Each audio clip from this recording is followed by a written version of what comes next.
working Mathnet out of Los Angeles. My partner is George Frankley. The boss is Thad Green, chief of detectives.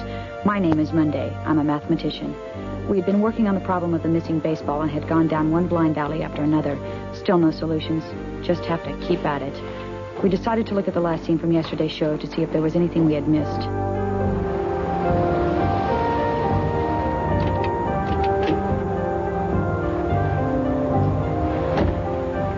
Notice something strange, George? Yeah.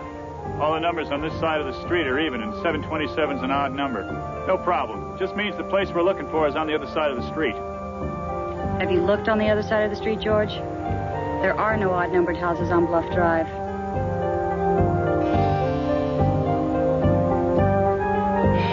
The address is a phony.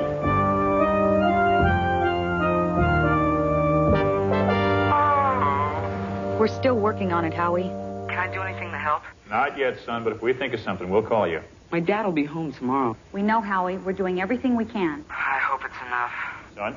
If I don't get that baseball back, he'll tar and feather me. Uh-huh. He'll put me in the stocks.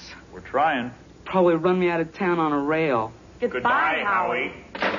Did you run a make on Clarence Sampson? Uh-huh. It's amazing what we can do with these computers, isn't it, Kate? I remember when we had to do it by hand. It took weeks. He goes by a lot of aliases. Charles Charlie Sampson, alias Carl Sampson, that's with a C, alias William Howard Taft Sampson. What have you got on him? Spent 13 years in state prison for robbery. Paroled 6 months ago. Uh-huh. What kind of robbery? Gold bars. They took 10 of them in 1975. Know what they were worth? Nope. Well, according to this, a gold bar weighs 330 ounces. Uh-huh. And gold was worth $160 an ounce back then. Let's see. 330 is about 1/3 of 1,000. 1/3 of 160 is 53. So each gold bar was worth $53,000. So 10 bars at $53,000 each, he got away with more than $500,000. Probably worth a lot more today. The gold bars, I mean. Uh-huh. And they never found the gold? Nope. You know how he did it? Swiped the gold, I mean? How? Took it out of the top of Fort Knox. You know, Kentucky, the bluegrass state. Out of the top. How did he do that? Helicopter.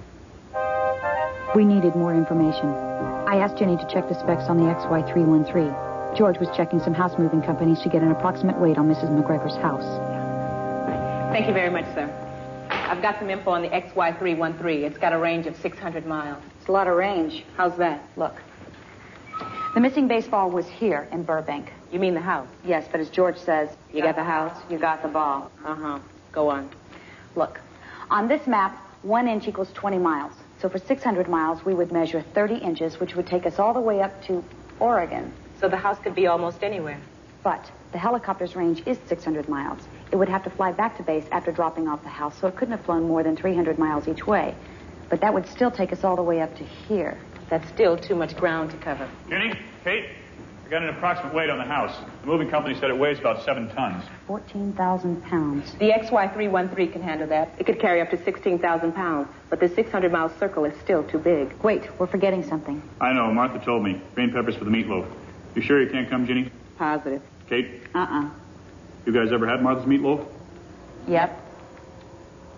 What we're forgetting is that the helicopter was carrying a house. Now, that extra weight would cut the range back even further. But how much? Yes, sir, me again. I was wondering if there was any way you can tell me how far the helicopter flew. You can? Uh-huh. Okay. Oh, I see. Thank you. Got something? Blackboard.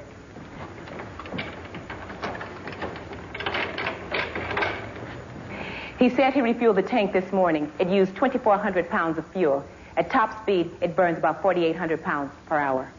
2,400 divided by 4,800 equals 1/2. That means it was up in the air about half an hour. Right. What kind of speed does it make? The XY313 has a top speed of 160 miles per hour. So in a half an hour, it would have flown half that far, or 80 miles. He flew someplace and returned to the base. That's right. We take 80, divide it by 2, and we get a radius of 40 miles. We can cover that.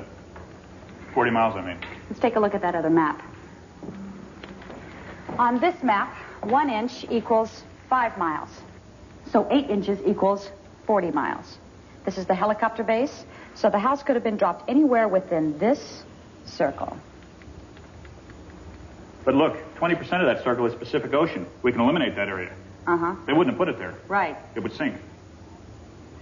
All we have to do is concentrate our efforts in this area, but it's still going to take time, and we need that baseball by tomorrow. Wait a minute. We're forgetting something else. A helicopter would make a lot of noise carrying a house. Let's question some of the residents in the area and see if they've heard anything. That's going to take time. Got an idea. Hello, Howie? No, it's not your father. I asked Howie and his friends to ask people all over the area if they heard or saw a helicopter on the night the house was snatched. They began to call in with their reports. Uh-huh. And no one saw anything, but a couple of people thought they heard a chopper. Uh-huh. What's that? Nothing unusual except what? Television reception on the Fritz. Thanks, Howie. Anything, Kate? Some people complaining about their television reception that night. Funny. So was the guy we talked to. What guy? The guy in Tuesday's episode, remember? He complained about his TV reception, too. Mathnet Monday. Hello, Nell. Find out anything? Some complaints? TV reception. Are you in the Whitechapel area? Thanks. George. Those complaints are all coming from the same direction. Mathnet. Yes, Mr. Baker. More complaints about TV reception? What area? Thanks. Same direction, but further southeast. And it must have been the helicopter that was causing that interference. Look, it's giving us an arrow. The house has to be somewhere along this line. What we've got to figure out is where that interference stopped. Call Howie. George called Howie and told him to follow the arrow until he ran out of interference complaints. I checked the map.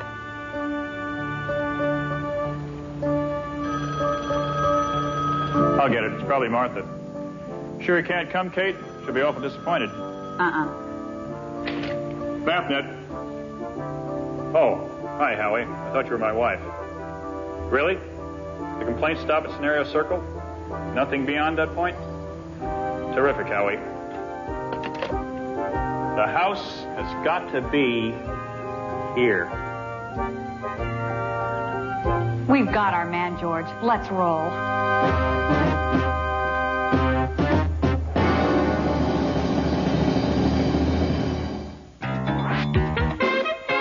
Well, let me tell you something, Alfie boy. You are much smarter than you look. Thanks, Throckmorton. Yeah, but then again, who isn't smarter than you look?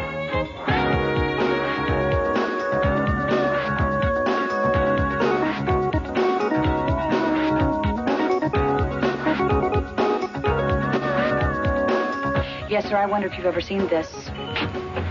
I can't see a thing without my glasses. 100% of Square One TV is a production of the Children's Television Workshop. This program was made possible by grants from the National Science Foundation, the U.S. Department of Education, the Corporation for Public Broadcasting, the Andrew W. Mellon Foundation, and the Carnegie Corporation of New York. Corporate funding is provided by IBM. At IBM, we believe education is the key to the future. We are pleased to help support Square One TV as an innovative way to introduce young people to the exciting world of mathematics.